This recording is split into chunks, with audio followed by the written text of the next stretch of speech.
When I finally walked out of the house, I was 71. I had lived in for 43 years. I left with one suitcase, $18 in my coat pocket, and a bruise the color of a storm cloud spreading across my left cheekbone.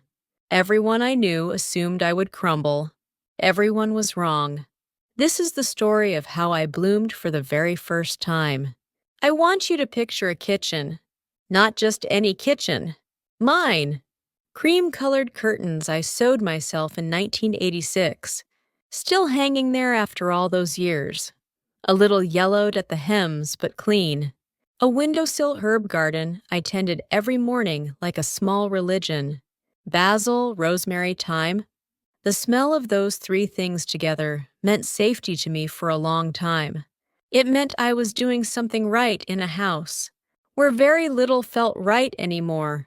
My name is Margaret Calloway, but I have been Maggie since the second grade, when my teacher, Mrs. Ferris, told me that Margaret was too grand, a name for a girl who still wore mismatched socks. I liked that.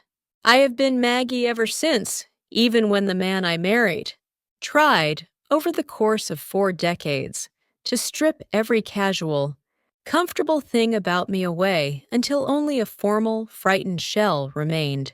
His name was Dennis. I'm not going to spend much time on Dennis at first, because this story is not really about him. It is about what happened to me, and what happened after, and what I learned about the extraordinary stubbornness of the human spirit when it is finally given room to breathe.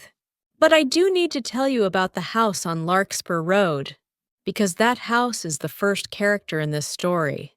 A pale yellow colonial with black shutters, 2 doors down from a church whose bell I could hear on Sunday mornings, if I opened the bedroom window just wide enough. We bought it in 1981, Dennis and I, when our daughter Ruthie was 4 years old, and I was still young enough to believe that love was mostly a matter of effort. You put the work in, you got the reward out. Simple arithmetic. The house was beautiful. Still is, probably, for whoever lives in it now. I did not know, when I hung those cream curtains, that a house could also be a cage. Dennis was not a dramatic man in the way some people imagine. When they hear the word abuser, he did not throw furniture. He did not come home roaring drunk 3 nights a week. What he did was quieter, and in many ways harder to name, and that namelessness is what kept me there for so long. He was methodical about it, the way a carpenter is methodical, about putting up walls, 1 board at a time, over years, until the room you were standing in was sealed shut, and you had no memory of how the air once felt against your face. He told me I was stupid with money, and so I stopped handling it. He told me my friends didn't really like me. They only pitied me, and so I slowly stopped calling them. He told me my opinions were embarrassing, naive, not worth voicing at the dinner table. He told me I was lucky he had stayed. By my 50s, I had forgotten how to disagree. By my 60s, I had nearly forgotten how to want. The bruises came later. That surprises people. They imagine the physical part comes first, that it is the announcement. For me, it was the opposite. The bruises arrived after everything else had already been taken, after my voice, my money, my friendships, my sense of direction in my own life had all been quietly dismantled. The first time Dennis hit me, I was 63 years old, and I was so numb by then that my first thought was not rage or terror. It was a strange, hollow recognition. Oh, so this is where we've arrived. I told myself it was an isolated incident. It was not. I want to be careful here. Not because I am ashamed I am long past shame, but because I want you to understand the specific texture of that kind of fear. It is not the fear of the dark, which you can address by turning on a light.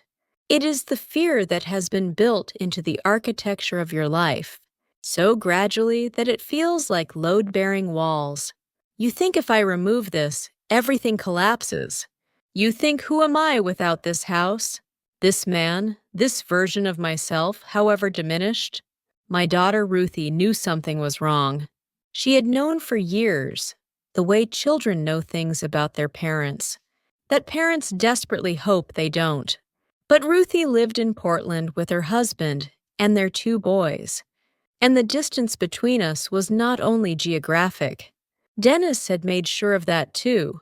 In his quiet, methodical way, a dismissive remark here, a cool silence when she called, a pattern of small exclusions, until Ruthie felt, I think, that she was not particularly welcome in our home. She called every Sunday. Dennis would sit across from me when I answered, and I would tell her everything was fine. It is one of my greatest regrets. The night everything changed was a Tuesday in late October.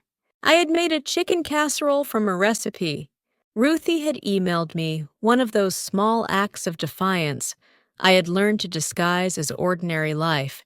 Dennis did not like new recipes. He had his preferences, settled and immovable as furniture. When he saw the dish on the table, something shifted in his face. I recognized that shift the way you recognize the drop, in barometric pressure before a storm. What followed, I will not describe in full detail. I will tell you that by the end of it, I was sitting on the kitchen floor with my back against the refrigerator and my hand pressed to my face, and the smell of basil and rosemary from the windowsill was suddenly unbearable because it no longer meant safety. It meant I had been wrong about everything. Dennis went to bed. I sat on that floor for a long time. Then I got up and I went to the hall closet. And I pulled out the small green suitcase I had used for our last vacation 9 years earlier, a cruise neither of us had enjoyed, and I began, very quietly, to fill it. I did not know where I was going. I did not care. I was going. The taxi driver who picked me up at 2 in the morning did not ask questions. He was a man about 50, with kind eyes in the rearview mirror, and a radio playing something I recognized from long ago, an old country song about bridges and rivers and leaving. I sat in the back seat with my green suitcase on my lap and my coat, not quite buttoned, and something running down my cheek that I couldn't immediately identify as either blood or tears, probably both. "Where to?" he said. I said the only thing that came to mind, somewhere safe. He was quiet for a moment. Then he nodded, the slow nod of a man who has heard that particular phrase before, in the small hours of the morning, and he drove me to St. Agnes Medical Center, where the emergency room intake nurse, a compact, no-nonsense woman named Sandra, with reading glasses on a beaded chain, took one look at my face and made several phone calls in quick succession. 2 hours later, I was sitting in a room at the Meridian House Women's Shelter on 5th Street, with a cup of chamomile tea growing cold in my hands, and a social worker named Bernadette Okafor sitting across from me, her clipboard set aside, her voice low and steady and unhurried, as if the entire night were ours, and she had nowhere else to be. I want to tell you about Bernadette, because she is important. She was 40-something, with natural hair pulled back loosely, and a way of looking at you that was entirely attentive without being invasive, like a candle that gives light without requiring anything in return. She did not look at me with pity, which was what I feared most. She looked at me with the kind of focused, careful regard that made me feel, for the first time in a very long time, as though I were worth looking at. "Tell me whatever feels right to tell me," she said. "There's no order. There's no test." I told her about the house on Larkspur Road. I told her about the curtains in the herb garden. I told her about the first bruise and what I had thought when it happened. I told her about Ruthie and the distance and the Sunday phone calls and the chicken casserole. I told her almost everything, and none of it came out in the right order, and none of it seemed to bother her. When I was done, she was quiet for a moment. "Maggie," she said, "what you just described has a name. You know that, right?" I said I supposed I did. She said the name out loud anyway: domestic violence, intimate partner abuse. She said it firmly, without drama, the way a doctor names a diagnosis not to frighten you, but because naming the thing is the first step in knowing how to treat it. You have been living in a state of chronic fear and coercive control for most of your adult life, she said. And tonight, at 71 years old, you got up off the floor and you left. Do you understand what that took? I said I wasn't sure it took anything. I said I just didn't see another option. She smiled. The first genuine, unguarded smile I had received in longer than I could remember. "That's what courage feels like from the inside," she said. "It never feels like courage. It just feels like the only available door." The shelter was not what I had imagined. I had imagined, I think, something institutional and bleak fluorescent lights, and folding cots, and a pervasive atmosphere of defeat. What I found instead was a slightly worn but genuinely warm Victorian house, with mismatched furniture and real curtains in the windows, and a common room where, the next morning, I met 4 other women ranging in age from 23 to 68. The 68-year-old's name was Claudette Moreau. She was a retired school librarian from the northern part of the state. With silver hair she wore in a chignon and a dry, precise wit that reminded me of someone I had been, once, a long time ago. She had left her husband of 37 years 8 months earlier. She was, she informed me, in the process of rebuilding. "Which sounds enormous," she said, spooning yogurt at the breakfast table. "But it is actually just a series of very small steps. Today, for instance, I am learning to use the ATM by myself. Tomorrow, perhaps, I will choose my own dinner without consulting anyone. The week after, world domination." I laughed. A real laugh, the kind that comes from somewhere below the sternum. I cannot tell you how long it had been since I laughed like that. Claudette became my first friend in what I think of as my second life. The days at Meridian House had a rhythm that I found, to my surprise, deeply comforting. Morning group sessions with Bernadette, where we discussed, in language that was always honest, and never clinical, what had happened to us and what we wanted to happen next. Afternoon sessions with a legal advocate, a young, determined woman named Priya Sharma, who wore blazers and moved through paperwork at impressive speed, who helped us understand our options, our rights, the various protections available to women in our situations. I learned things at Meridian House that I should have known for 50 years. I learned that isolation is one of the primary tools of an abusive partner.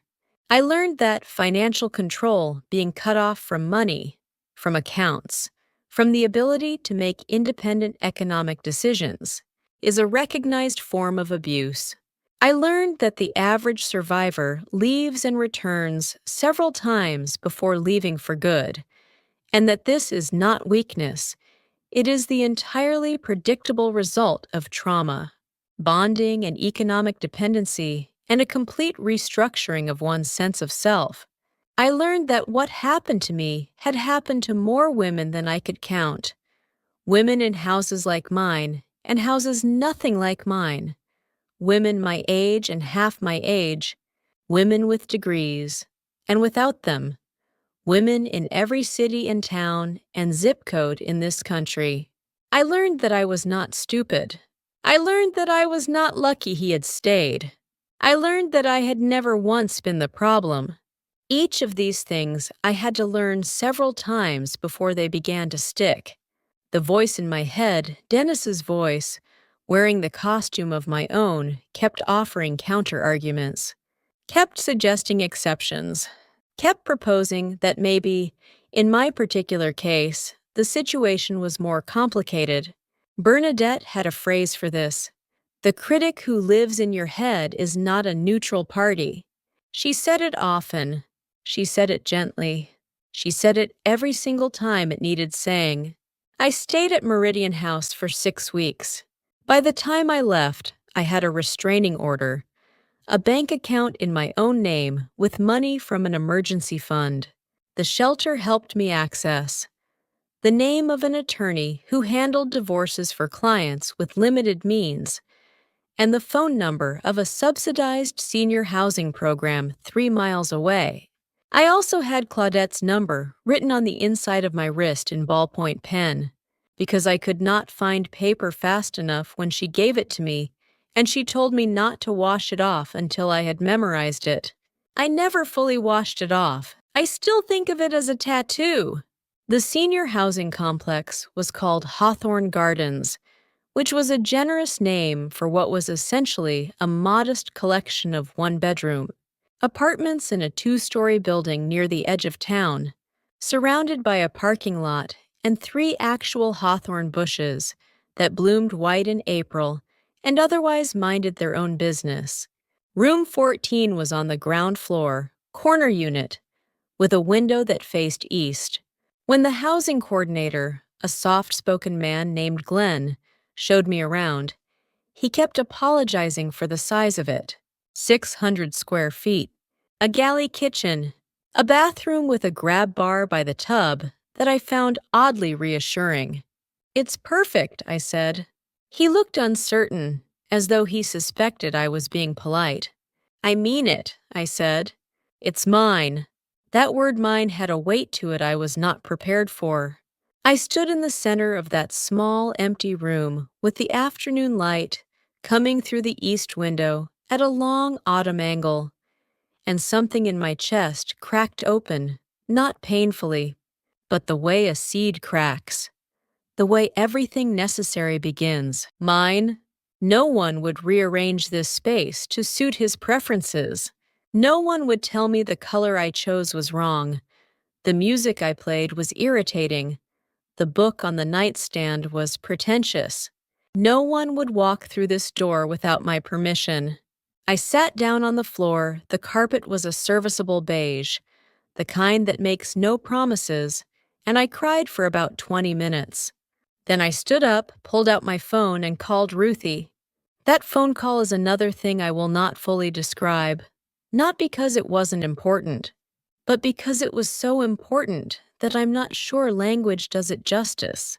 Ruthie answered on the second ring, and when she heard my voice, she said, "Mom," in a way that contained 40 years of things we had not said to each other. And I said, "I left him, Ruthie." And there was a silence that held everything. And then she said, "I'm coming." And I said, "I know." And that was most of it. She arrived 2 days later with her husband, Tom, who is a quiet man of great practical utility, and their youngest, Marcus, who was 12 and carried boxes without being asked, and said, "Cool place, Grandma," with total sincerity, which remains one of the nicest things anyone has ever said to me. They brought furniture, a small couch, a kitchen table, a lamp with a shade, the color of old honey that Ruthie had found at an estate sale and thought I might like. She was right. They brought groceries, more than I could use, filling the small kitchen cabinets in a way that felt like a declaration. Ruthie and I sat at the kitchen table after Tom and Marcus had gone to bed in the hotel down the road, and we talked until 2 in the morning. And what we did, I think, was begin the long project of becoming honest with each other. She told me things she had known and not been able to say. I told her things I had known and not been able to admit. We did not resolve everything. That kind of thing is not resolved in one night. But we opened a door, and the air on the other side of it was cool and clean and entirely real. "Are you scared?" she asked me, somewhere around midnight. "Constantly," I said. Of what? I thought about it. Of getting this wrong, I said. Of being 71 years old and not knowing how to live like a person. You know how? She said. I've forgotten most of it. Then you'll learn, she said, and reached across the table and put her hand over mine. And I thought this is what I was protecting when I left. This exact thing. This table, this hand, this honest conversation in the middle of the night.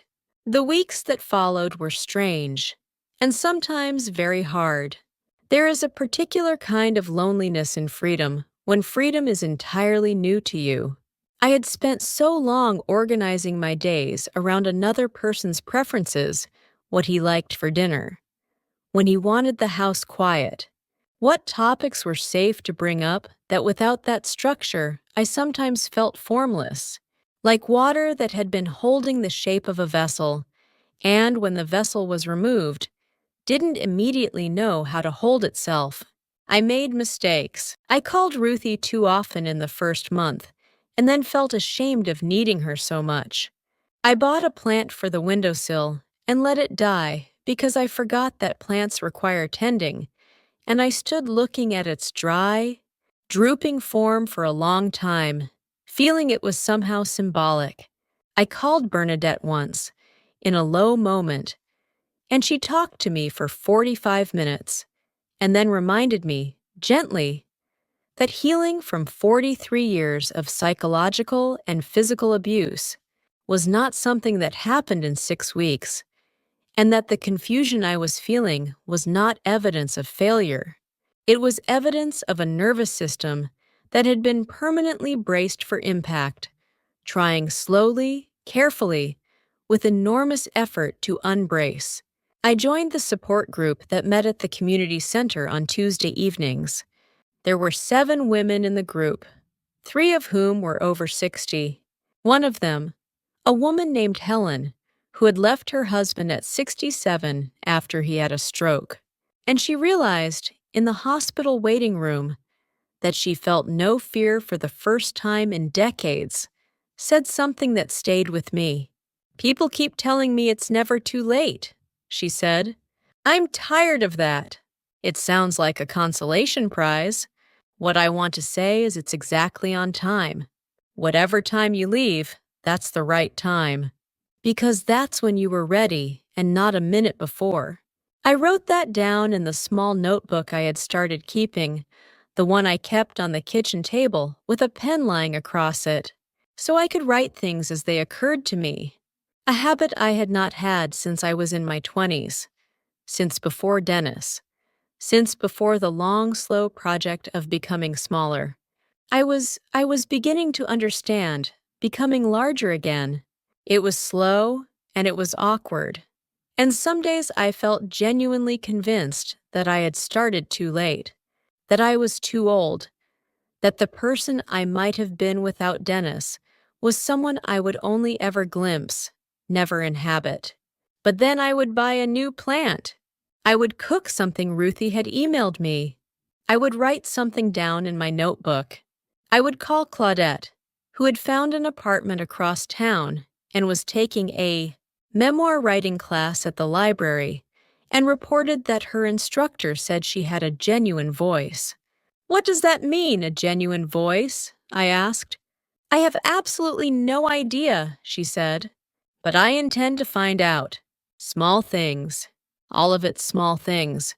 But I was beginning to understand that small things, accumulated, are what a life is made of. That was not a consolation. That was the whole point. If you're finding the story compelling, please hit that subscribe button and give us a thumbs up. Your support helps us share more important stories like this one. Now, let's continue with what happened next. In the spring, 8 months after I moved into room 14, I planted a garden. Hawthorne Gardens did not have gardens. It had a parking lot, 3 hawthorn bushes, and a narrow strip of neglected ground along the building's east face 15 feet long, 3 feet wide, compacted soil, and optimistic dandelions. I asked Glenn, the housing coordinator, if I could use it. He stood looking at it with his hands in his pockets. "Nobody's doing anything with it," he finally said. "That's exactly what I thought," I said. He mentioned there was probably a form to fill out. He also mentioned, almost as an aside, that he'd grown up on a farm outside Abilene and had strong opinions about tomato varieties. I told him I was very interested in that conversation. What followed was one of the stranger and more unexpectedly wonderful periods of my life. I spent mornings at the library reading about soil amendment and companion planting. I spent afternoons on my knees in the dirt with a hand trowel and a frankly excessive amount of enthusiasm. Glenn stopped by on his lunch break with opinions, which I usually took, and arguments, which I usually won. Claudette came one Saturday to help plant marigolds along the border. She had read they repelled aphids and found this philosophically satisfying. "Something small and cheerful that repels invaders," she said, pressing a seedling into the earth. "I want to be like a marigold." "You are," I told her. "I know," she said. The garden became a metaphor I was actually living, rather than just thinking about.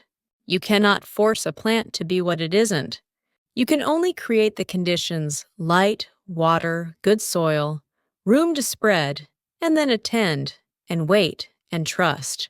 I thought about the years I had spent trying to create conditions for Dennis to be different, the specific futility of that project, how much energy I had poured into a garden that was not mine and did not want tending. Around this time, Bernadette called with an idea. The shelter wanted to expand programming for older women survivors over 60 who faced specific challenges the existing groups didn't always address. Would I join a small advisory group of women who had been through the program and were now on the other side? I said yes before she finished the sentence. 6 of us met monthly around a table at Meridian House. We argued about language, timing, pacing. Helen brought handouts with so many subheadings that Claudette counted them aloud and declared any document with more than 7 an act of aggression. We laughed a great deal. In June, the shelter launched the Second Bloom program, a 6-week workshop for survivors over 55. I co-facilitated the first session with Bernadette. I sat at the front of a room with 7 women and told them, without softening any of it, what my life had been and what I had found on the other side. At the end, a woman named Loretta, 59, 3 weeks out of a 31-year marriage, took both my hands in hers. "Thank you," she said, "for being further along than I am. I needed to see that." I drove home with the windows down. The marigolds along the garden bed were starting to bloom. I am 74 years old as I tell you this. It is a late September morning. I am sitting on the small patio Glenn helped me build off the east window, 4 concrete squares, 2 plastic chairs, a thrift store side table, precisely large enough to hold a cup of tea and the fact of a morning. The garden is ending its season. The marigolds are shaggy and warm and still repelling things cheerfully. The basil by the window, yes, I have basil again, though it took nearly a year before I could look at it without something tightening in my chest, has gone to seed and made its point. Dennis is, as far as I know, still on Larkspur Road. The divorce finalized 14 months ago. I have not seen him since I left. I no longer think about him the way you think about a weather pattern you live inside. Now he is a distant storm I watched from a window. Then the window closed. The room I am in now is warm. The Second Bloom program is in its 3rd year. 11 cohorts. 87 women served. Loretta is now a volunteer at Meridian House. Claudette teaches a memoir writing workshop at the Senior Center on Tuesdays. Glenn and I got married last October. We were friends first. For almost 2 years, the kind of friends who share a garden and argue about tomatoes, and tell each other the truth gradually, at the pace of something growing. When he proposed, I told him I needed to think about it.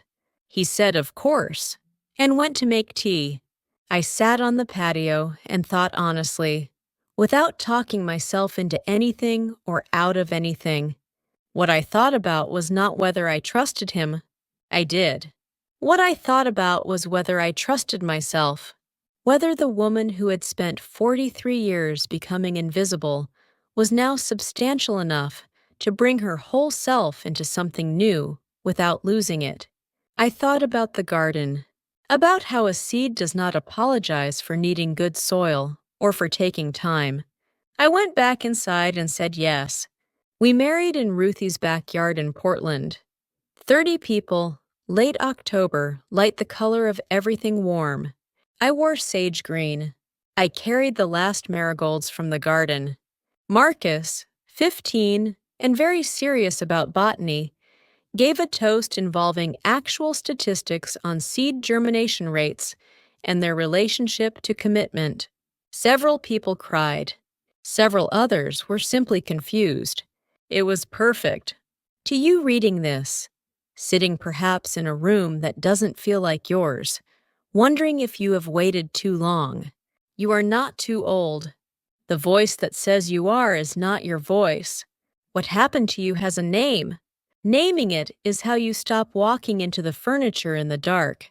There are people who will help you, not out of pity, because they know what you are carrying and have chosen to stand near the door and hold it open.